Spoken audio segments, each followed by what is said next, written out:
NFR Extra follows all your favorite cowboys, interviews legends of rodeo, and talks to the best of country music. Follow Nevada Caldwell, Ryland Bentley, and Steve Godert every week as they delve deep into the stories behind the road to gold in Vegas at the National Finals Rodeo. It's revealing, comedic, and sometimes emotional. Find it on Spotify or anywhere you listen to podcasts. NFR Extra. All dirt, all rodeo, all year.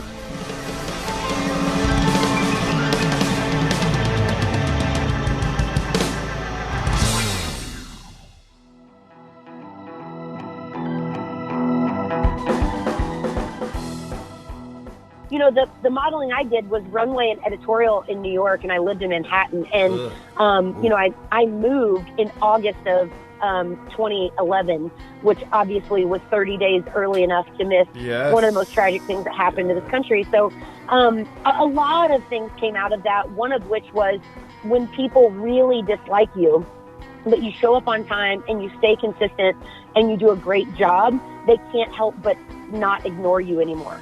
And so modeling was that for me, where you'd show up and they'd go, we hate this curvy look that looks, you know, multi-ethnic. We hate it. Boom, then the Kardashians hit and everything's fine and I get my bills paid.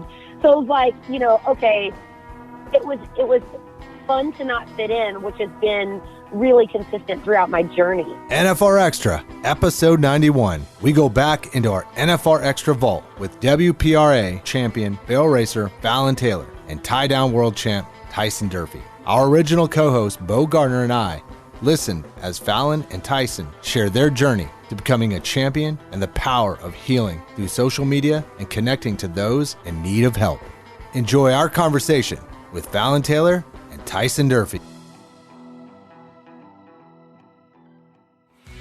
In Las Vegas, December can only mean one thing: the Wrangler National Finals Rodeo. The NFR is the culmination for the top contestants in the world seeking to share the $10 million purse and the coveted gold buckle. For fans, Las Vegas transforms into the greatest Western party in the world with the NFR Experience, which features Cowboy Christmas, the Junior World Finals, non-stop entertainment, custom viewing parties, and so much more. Follow all the action at NFRExperience.com. Great moments, great champions, great memories. There's only one NFR. There is only one Vegas. Hi, I'm world champion bull rider Sage Kimsey, and you're listening to NFR Extra.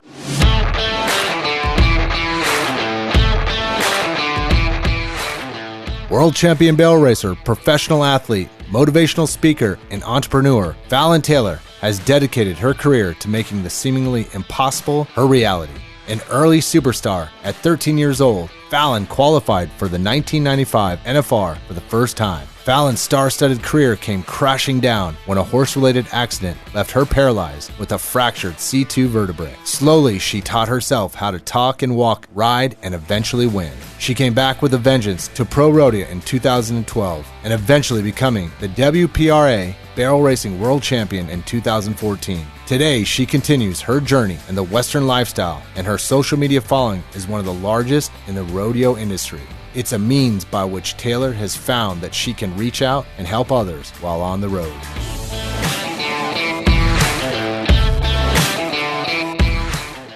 Welcome to the show, Fallon. Hi there. Thank you for having me. Absolutely. I tell you, I thoroughly enjoyed watching the, it's called Religion of Sports. I truly feel like at that time, I don't know when it was recorded or filmed, but I feel like at that time is when you were still very heavy into racing. You also were planting the seed for your future. Now's your future. What are you doing? What have you been up to? What keeps you busy now that you're not barrel racing? Well, you know, that's a funny statement now that I'm not barrel racing. I actually compete 6 days a week. So it's funny to me when you know, kind of people that consider themselves fans come up and they're like, what are you doing now that you're not barrel racing? Right. And I'm like, I'm literally on a horse at a barrel race while you're asking me this question. So I'm always so confused by that. I have 7 young We horses did that I'm intentionally. training. Don't take it as an insult. Yes. We wanted you to be able to say what you're saying right now because we've heard it many times. Poke the bear. Yes. So it really ruffles my feathers because I'm probably riding now more than when that documentary aired in 2015. You know, I compete about 90 times a year on the pro rodeo tour in order to make a run at the NFR. When I'm not actively trying to make a run at the NFR, I'm probably competing 200 times. So it's pretty funny that when I go to a pro rodeo, I'm only running one horse, where now I'm getting colts ready. I'm running a minimum of 4 horses to 7 horses in a 1 hour period of time. Man. So the amount of barrel racing that I'm doing is quadruple the amount when I'm actively pursuing the road to the NFR.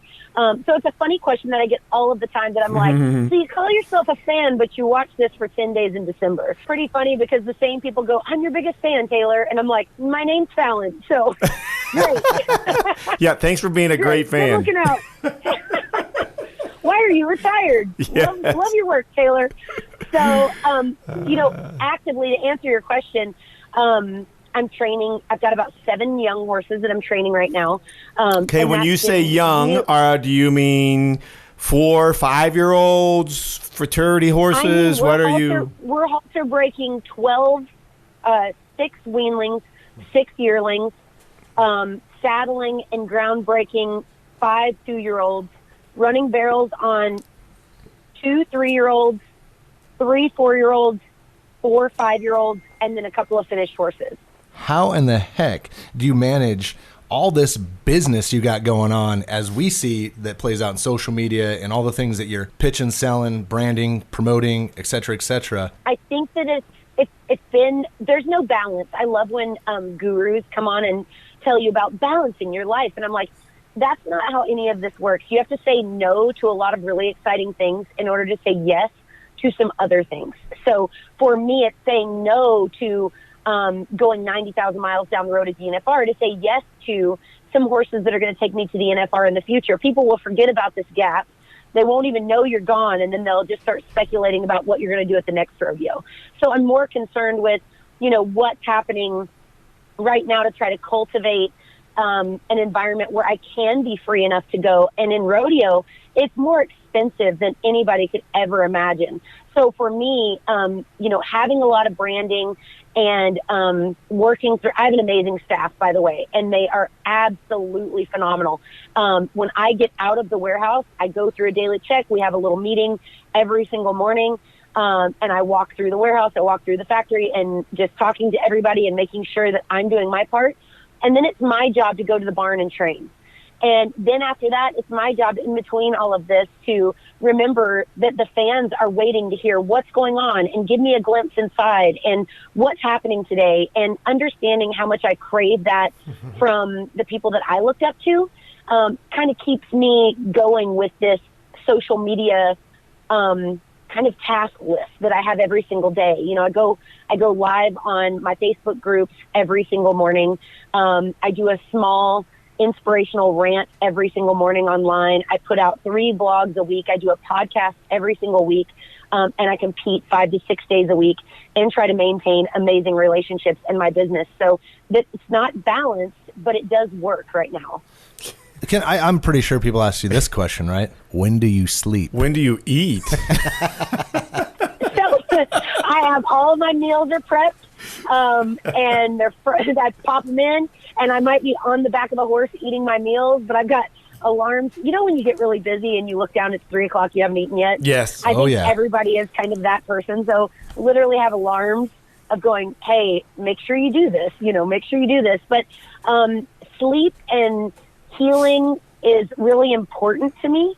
I don't get a lot of sleep, but I am refreshed and I feel rested. I go to the next thing that has to be done, and that's probably been one of the most vital things ever to my schedule. It's hard to rodeo after having such a busy schedule at home, because rodeoing is so much hurry up and wait. It's wrapped inside of a car for 12 hours at a time with just your mind working nonstop. So, it's easier to be at home. Sure. So you have your meals prepped, you get plenty of rest, you get your exercise by working out with all those horses. So I imagine your modeling career is doing very well. Well, only my brand face or a model for the brands I'm either sponsored by or my own brand. Mm-hmm. So, I don't really I jump in front of the camera, but just modeling is not that intriguing to me. Making a difference, adding value to somebody else's life, feeding into the planet, as cheesy as that may sound, that's kind of what keeps me on this rigorous schedule and waking up in the morning with a lot of passion. So, things that fall into the wayside that I feel like don't lend itself to making the planet better. Well, let's stay on the modeling topic here real quick. So, rewind. We don't want to dive too much in this, but you were at one point modeling and not riding or competing, I guess. Probably, never want to say you're never riding. I know you probably ride all the time. That modeling, that modeling stint that you did for however long it was, did the things that came out of that you learned from there, things that you picked up on that you definitely would not have picked up on just in the rodeo business, has that, your modeling career, has that helped utilizing all those assets and kind of using that to create the Fallon Taylor brand, basically? I think that every single layer of what I've tried to dip my toe in has lent itself to helping me on every level. I think everybody kind of goes back over their life and they're like, well, if I hadn't worked that crappy job, I wouldn't have learned this, or I wouldn't have developed this skill. And it's funny because in the beginning of my career, parents would shove their kids in front of me and go, my daughter wants to model. Can you help her? And I was just, in my head, I would just think, what a terrible idea. Or like, don't do that. Do it. That's a horrible, horrible idea. Because, the modeling I did was runway and editorial in New York, and I lived in Manhattan. And, I moved in August of 2011, which obviously was 30 days early enough to miss one of the most tragic things that happened to this country. So a lot of things came out of that, one of which was when people really dislike you, but you show up on time and you stay consistent and you do a great job, they can't help but not ignore you anymore. And so modeling was that for me, where you'd show up and they'd go, we hate this curvy look that looks multi-ethnic. We hate it. Boom, then the Kardashians hit and everything's fine and I get my bills paid. So it was like, okay, it was fun to not fit in, which has been really consistent throughout my journey of, I don't fit in here, but I think I can make a difference and be compelling and do something really cool. So modeling for sure taught me that. And then, I went into TV stuff, but modeling was one of those things of like, if you thought you had confidence, you were beat down, to the level of gum on someone's shoe and then told to, okay, now do the thing where you look pretty. Yeah. And you're like, I feel terrible today. I don't want to look pretty right now. I don't feel pretty anymore. Yeah, right. So it hurts to smile, right? Every inch of my body. So to all the parents, don't do that. Yes. This is NFR Extra, and our guest today, Fallon Taylor. We will return after the break.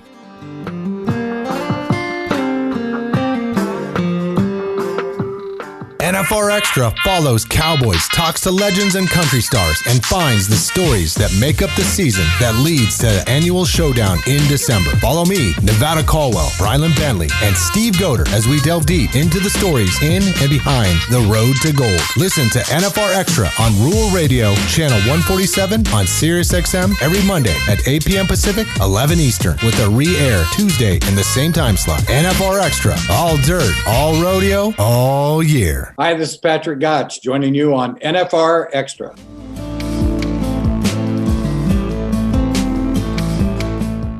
WPRA barrel racing world champion Fallon Taylor is here on NFR Extra. I caught one of you in 14 when you went on your run.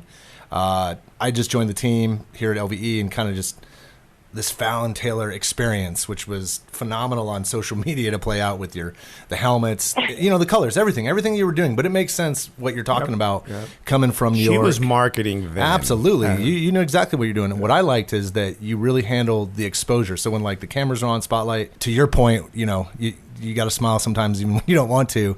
You did a really good job of that. Obviously, that's carried to this point in this conversation. I appreciate that so much. I would never want the fan experience of me when the cameras aren't there, when I hit all 3 barrels and I run out of the arena. I think I have a competitive advantage because of this responsibility where if I hit all 3 barrels and I just lost $100,000, there's still a small girl at the end of the alleyway that wants a hug and a picture, and she has no idea what that run meant to me, but she knows what this moment means to her.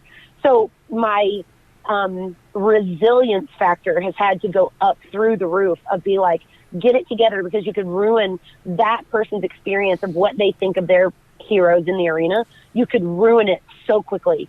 And so it's an immense responsibility, but I embrace it as best as I possibly can. Obviously, you're active on YouTube and very open, extremely open. Tell us about your 1% rule. So my 1% rule stemmed from when I broke my neck in 2009, which was 10 years ago yesterday. I learned very quickly that, just literally one foot in front of the other, any kind of action, as long as you don't quit, gets you somewhere. So I don't think it's anything that I thought up. It's simple math. If I do 1% every single day for 100 days, I can look back and have 100% improvement from the person that I was on the first day that I decided to take action. And 1% is not that much. I've done a lot of fitness things in my life, and 1% a lot of times is just showing up. It's really nothing more than that. And doing a check-in with yourself every time of just going, well, did I do the 1% even though I failed? Yeah, okay, well then repeat that again, do that again tomorrow. So it's just a really simple way to stay on track. The 1% rule presented by Miss Fallon Taylor. How do you and correct me if I'm wrong, how I say this. How do you stay connected with your flow-mies? With flow-mies? Yes. Yes. It sounds like it's a little network that is growing and getting powerful by the day. The flow-mies go so hard in the paint, you guys. The flow-mies go so hard. Don't mess with the flow-mies. So flow-mies, my horse's name is Baby Flo, and I want to be homies with all the people that love me and Baby Flo, so we are referred to as flow-mies. And, the flow-mies, staying connected to them means a rigorous social media schedule. It means that my DMs are open. It means that I actually answer them. It means that I actually am vulnerable and let them see my failures and my successes. So that's how I stay connected. If you see me somewhere, stop me, say hi, you're going to get the same conversation. It doesn't matter if you've been supporting me and this journey, and I've been trying to support your journey back by pouring in just some wisdom and some inspiration. If you see me somewhere, by gosh, say hi. And if you hit me up in the DMs on any social media platform, I do my very best to answer every single day. Yes, you do. Is the NFR something that is still a goal of yours, or if it happens, it happens, or where is that on your your radar? The NFR is a fun thing, and I would love to. If you're listening to this podcast, I'm sure you already know the way that it works, but see, the way that the rest of the world views the NFR is they think that if you're a big deal, quote unquote, that you get this Willy Wonka golden ticket and you get invited to the NFR. Yeah. So like going to the NFR this year, I'm like, I am going because I have a booth. It's at the Big Daddy. We're there creating fire hazards and ticking people off with lines. 10 days in December. Yep.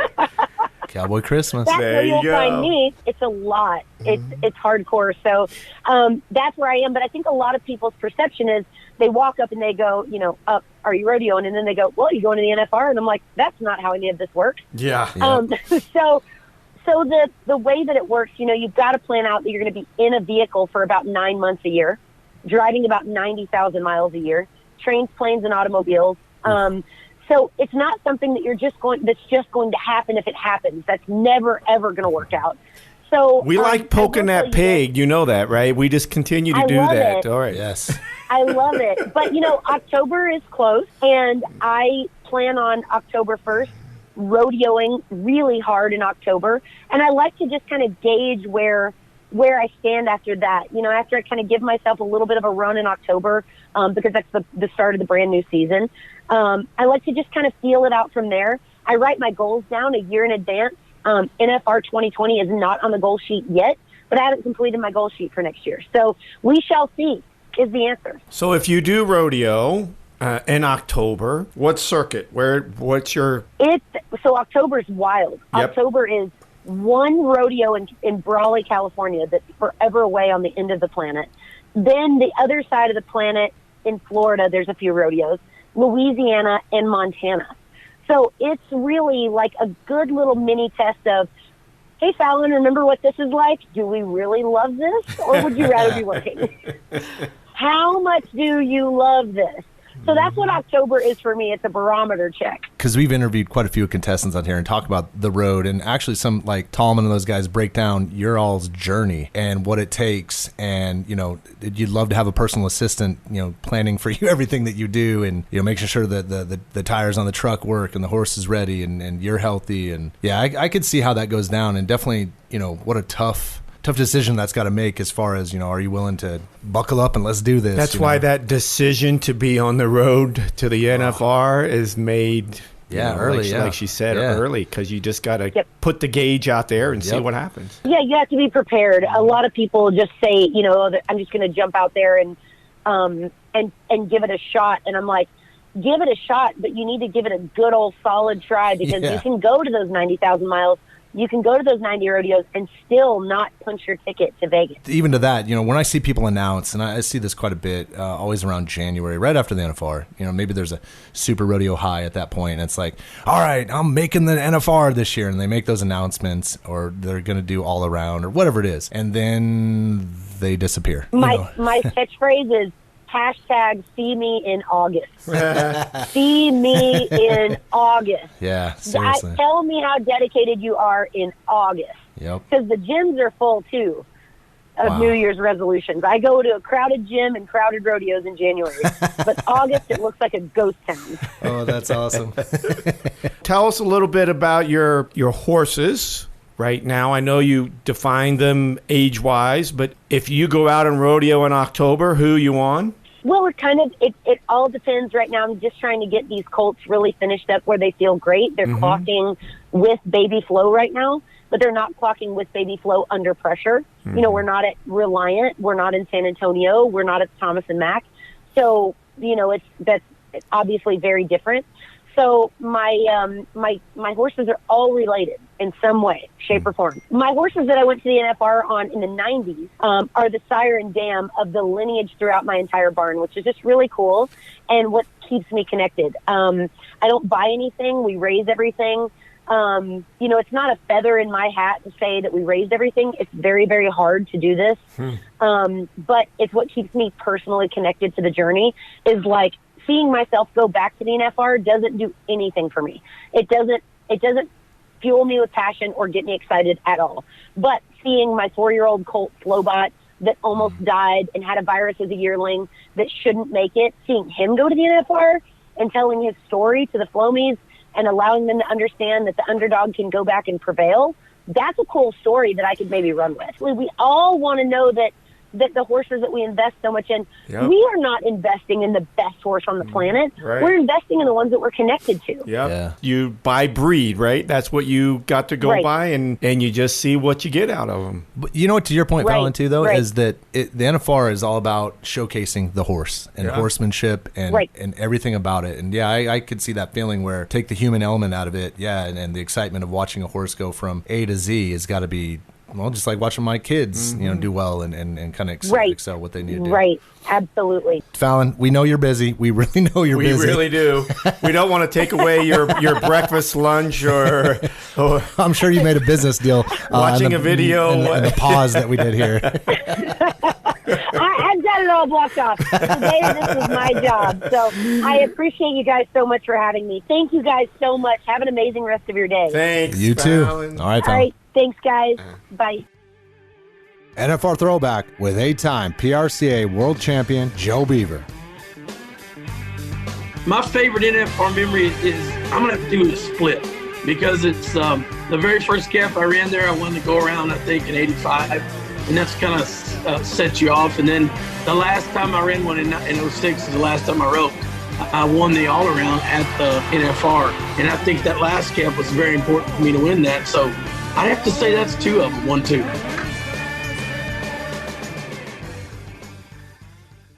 Hi, I'm Caleb Bennett, and this is NFR Extra.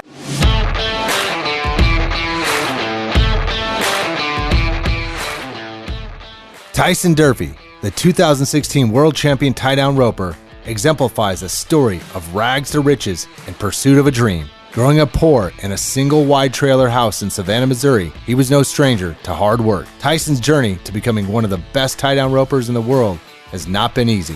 His grit and determination have earned him 10 Wrangler NFR qualifications, 1 world title, 1 RNCFR championship, as well as 3 Canadian World Championships, the first non-Canadian resident to accomplish this. That's just to name a few.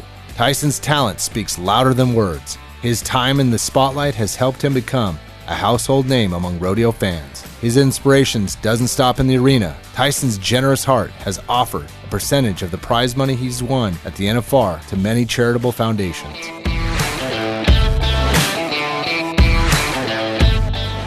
Welcome, Tyson Durfey, the man of faith and a world champion in and out of the arena. Welcome to the show. Sir. Awesome, guys. Thanks for having me. Super excited to be on today. You always wear a pink shirt when competing. Could you share with us the reasoning behind that and why it is so important, sir? Yeah, it's hard to believe. It's hard to think that nobody would know why I do it at this point. I've been doing it for a dozen years now. Know. But, it's one of those things. I had a cancer scare in my family, super close, my stepmother, way back in the day, like 2007-ish. And it was just a thing I did. I said, hey, how would you like it if I wore a pink shirt and I did it in dedication of you every single night I competed at the Canadian finals and at the NFR? And she was like, wow, you would do that for me? That would be so amazing. And so I did it. And she was going through all kinds of treatments and certain things, during that time frame. And they found out it technically wasn't breast cancer. What they found out was she had 2 grapefruit-sized tumors on her ovaries. And when I decided to do this, there was a strong possibility that they were going to be cancerous. Long story short, they did a hysterectomy after the Canadian finals, after the NFR that year, and they found out that they were benign, which meant there was no cancer in them, thank God. And, it was going to be a one-time thing. I was going to do it for her and donate some money, 10% of my earnings, and that was really going to be it. And, the next season, like the first couple of rodeos, had so many people come up to me and say, where's the pink shirt? And they would tell me their story about how a mother, or a sister went through breast cancer, and it just was a source of inspiration for them. And, I just had, like, literally the first 2 rodeos, probably 6 people come up to me and say that. And I thought, you know what, maybe this is something I just need to continue to do. And I did it and have been doing it for, going 12 years now. And visited numerous hospitals and visited patients and donated thousands and thousands and thousands of dollars to not only breast cancer awareness, but different forms of cancer. And it's just been something I've done, for a lot of years now. So it's safe to say, Tyson, that created like a human connection for you. Something had a hand in that, kind of just, hey, stay with this. Look what it's bringing you, right? Yeah. And I just always feel like as people, we can always do more. I feel like as people, we get caught up in, what's happening to me? What can I get? What do I need today? That we forget that, I believe we're put on this earth to build other people up and to help other people and help the community around you. And it was just one of those things where I thought to myself, what can I do? What can I do to help? What can I do? And that was the first thing that popped in my mind, and I just ran with it. We follow you. We're heavily active in social media for NFR. We're promoting all year long, and we're following everybody. And you're one of them. And, man, I got to tell you, your messaging, everything that you're putting out there, the positive side of that is so huge, just in general as you as a human being. On top of that, you being a world champion and the influence you have. What are your responses like? And the reason why we're bringing this up is because we talked to Dale Brisby about things, and he talked about rodeo, et cetera, but he said, my DMs, he goes, there's people asking me so many things about rodeo, and some people are dissing on him, but then a lot of the people are actually very interested in rodeo because he brought it to their attention. What is your DMs? What does your response look like from the people that you're touching via your positive message and everything you're doing on social? The first few messages that I put out there years ago were dealing with suicide. And it was something very deep to me because I've had the gun in my mouth. And it's it's not something I really even like to talk about. And I hate to bring it up because I know it hurts a lot of people, but it also helps a lot of people.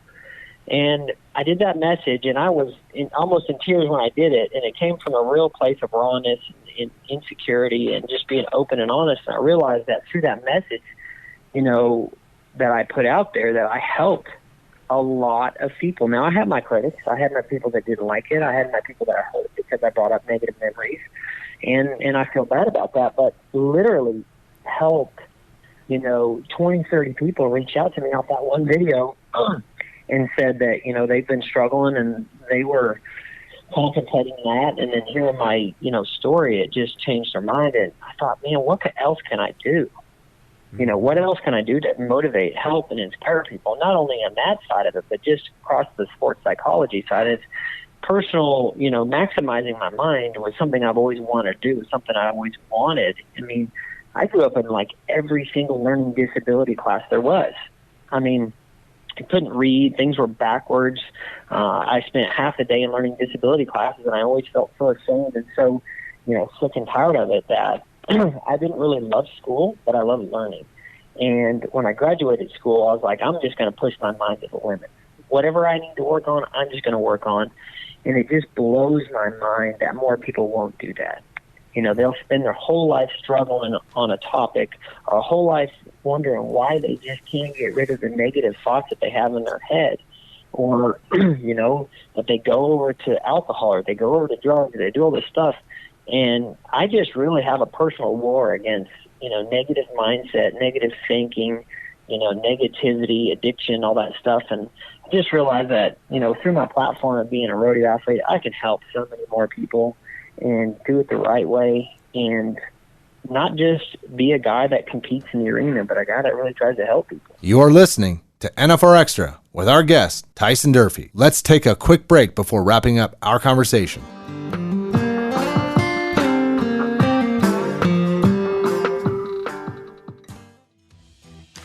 Every December, the eyes of the rodeo world are on the Wrangler National Finals Rodeo, the world's richest and most prestigious rodeo. And now you can follow the NFR all year long at NFRexperience.com. You'll find information on Cowboy Christmas and the Junior World Finals, unique blogs and content, access to NFR Extra, and much more. With the Stay in the Loop Club, you'll also have a chance to win a trip for two to Las Vegas 2021 for the world's greatest rodeo. Don't get left in the dust. Stay in the loop, stay in the know, and win at NFRexperience.com.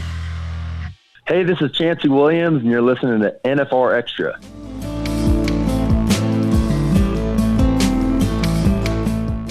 NFR Extra with tie-down world champ Tyson Durfey. Read a lot about you this past weekend. The thing that I find fascinating is talk about your childhood, where you were, your family leaving rodeos, and where you were at money-wise, right, with the family and everything, and grabbing cans and taking those and turning that into dollars for the family. Like, and now looking where you're at today, what I see when I see you and when you share all this is that just the appreciation that you have that you get to walk on this earth and how far you've come with that. I would imagine your childhood is definitely something that helps you kind of look back and go, you know what this is and where you can take it from where you've come from. Yeah, the immediate way to get over a negative mindset is to act in thankfulness. And, you know, I look back at my childhood, you know, and my dad is a great man, and he's a hardworking sucker. You know, he's a horse trainer. Yeah. We've had our differences over the years, but at the end of the day, we love each other. And he taught me how to work hard. Nice. And to look at, you know, from where I came from, to where I am now and where I want to go is it just really puts me in an eternal state of gratitude. Like, you don't have any idea the amount of times I should have been dead already. Like, the amount of times I've fallen asleep driving all night and, you know, woke up in the ditch where, you know, 8 months later I hear of a buddy who died from falling asleep driving. Like, you guys just have no idea the amount of miles that we put behind the wheel and the things that we have to do to get somewhere. So anytime I think, man, I broke the barrier, or man, my horse is sore, what am I going to do? I'm like, I immediately go back to gratitude, because that will save you from every circumstance life can throw at you. Yeah, that's powerful. You recently started a no-limit mentorship program where you're sharing all the raw and real methods for becoming a world champion. How did this all come about, and how's it going? Well, I've always loved, I guess you could say, information products. Like, I'm the guy that is like, okay, I want to learn about marketing. Well, how do I do that? I'm not a traditional like college guy. I dropped out of college very quick. I think college is great for a lot of kids, but for a guy like me who just wants to take action and don't learn anything that's not necessary, college just did not fit me. So I'm the guy that would buy like 27 books on marketing and learn everything. I would take a course online about marketing and advertising, digital media, or public speaking, or all these things. And so I'm like, you know what? This is crazy. I watch these athletes, even athletes on the same level as me, like they get done with their careers and they're flat broke, in the NFR 10 times and wind up flat broke, or, still struggling with the negative thought patterns that they haven't taken control of. And so I really started it to try to educate other athletes and other younger individuals about the tips and tricks and the things that guys like me know that other people don't. And I'm a firm believer that if some of these younger people, or not even younger people, I mean, maybe you're an amateur rodeo person, you want to get better and get to the pros and make the NFR, like, it fits anybody. And right now, it's specifically geared towards calf ropers and tie-down ropers and breakaway ropers, because those are my people that I know the most about. But the next evolution transition is to any athlete, not just tie-down ropers. I dig a lot into the mental side and how, to get rid of the negative thoughts, to how to battle out insecurities, and to how to do it as quick as possible. Like, I don't want to wait 5 years trying to figure out how to get over this. I want to get into it as quick as possible and get it learned and get it on and then get done with it and then move on to the next thing. And that's really what it's about. It's really, for me, it's not really a huge financial thing. More so it's just really trying to build up the community, because I think as rodeo athletes, we're kind of Neanderthalic in the way that we learn and perceive and go forward. I've studied from, 3-time Super Bowl champion Jay Novacek for years was my personal coach and trainer. I can learn from this guy. But at the end of the day, it's all time collapse. Like, yep. I believe in time collapsing. If I can utilize his knowledge to better my career, then why can't I do that for somebody else, right? Yep. Within working with this guy for a year and a half, I was a world champion, and I've been trying for 32 years prior. Mm-hmm. Yep. So when you can time collapse off other people's intelligent knowledge, just save yourself so many mistakes. And that's really what it's about. It's really trying to help and save other people's mistakes. And it's ideally I wanted to do it, and I thought, man, I can handle this deal in like 2 hours a week. It's going to be super simple. Now I'm in I literally spend like 2 hours a day on this program for very little financial reward, but it is super fun, and I love doing it. I love hearing the success stories, and that's really, really what it's all about for me at this point. One of the things that I think extraordinary about your family dynamics is your wife, and how cool it's got to be that both of you are in this business together, and to actually a couple times, if you could culminate at the NFR, every family would want to do that. Yeah. Right? Like if you could do that. But you two have done that. How special is that to have your wife, like, I can't even fathom it, but out there performing, you're in there waiting, you got a ways to go before tie down comes up. But how cool is that during the NFR to watch your wife perform, do what she loves, and then you get to do what you love? Yeah, that was a memory that will never leave me. My wife has performed twice out there, and and the last, I believe it was the last time, when she performed, I roped, and I won the go-round the same night. Nice. So it was like, man, I wish she would perform every night because it had a positive vibe, but it really is amazing, that's why I stay in thankfulness. Like, I really, really stay in thankfulness. I stay in optimism. Like, the stuff I put out on social media is not just me trying to get followers, it's me being me. And to be able to be in a sport where it's so family-oriented, it's not like I have to leave and go play, 50 road games a year like a baseball player or a basketball player and leave my family home. Like, I have a bus, and they go with me almost everywhere that I go. And for me, my family is the most important thing in the world, above and beyond rodeo, because I know the seeds that I plant in my daughters are going to go on and culminate into positive things in the future. Now, if I neglect them now, then it would go the opposite. So being in a sport that allows me to work with my family, to have them with me, it means so much more. And probably the most amazing thing about it is, no matter what I do in the arena, when I get back to the bus, my little girl smiles at me. She runs to me and says, "Good job, Daddy. I love you." And she jumps at me. And even when I don't win, which is 50% of the time, the best in the world plays 50% of the time, it leaves me, the negative energy leaves me immediately. Yep. So I just love my sport, love my family. So thankful for, just what I get to do for a living. Yeah, we're thankful too. Yeah, you're blessed, brother. No doubt about it, man. Yes, I am. Thank you. He joined the PRCA in 2003, and it's treated you very well, and you're an 11-time qualifier for the NFR. So I can totally see where you're coming from, and then being able to share that with your wife and your 2 daughters, that's an incredible career. And then you just make more of it by doing the programs that you're doing with the raw and real methods, and being thankful, and the whole stories behind the wearing tough enough to wear pink, and just wow, who wouldn't want to be Tyson Durfey? Seriously. Yeah. Well, it's not all golden rainbows all the time. We're going to leave it there. Too, but let's stop the story now. Yeah. No, it's awesome. I'm so thankful, but it's also come through a lot of hard work, man. Mm-hmm. It's hard work. Well, it doesn't come easy. You got to easy. grind. Not only hard work, but hard, smart work. Yep. You want to work hard, but you want to work as smart as possible. Yeah. Don't work harder, work smarter. Yep. Yeah. Well, both is good. If you do both, then you get to, the elite level. Yes. You don't want to just be good. You want to be the best. That's right. At least that's the way I look at things. Yes, sir. Tyson, thank you for coming on the show. We know you got plenty more road to ride. Hope all works out well. Outstanding. You guys have a great day. I Thank appreciate you. your time. God bless y'all, and keep doing great work. Thank you. Man. We'll talk to you soon, Tyson. Bye. All right. Bye.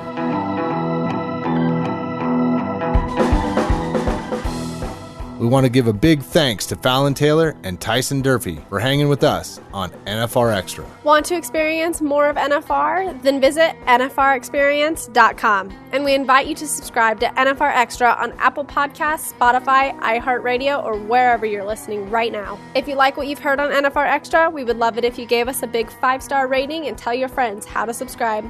NFR Extra. All dirt. All rodeo. All year.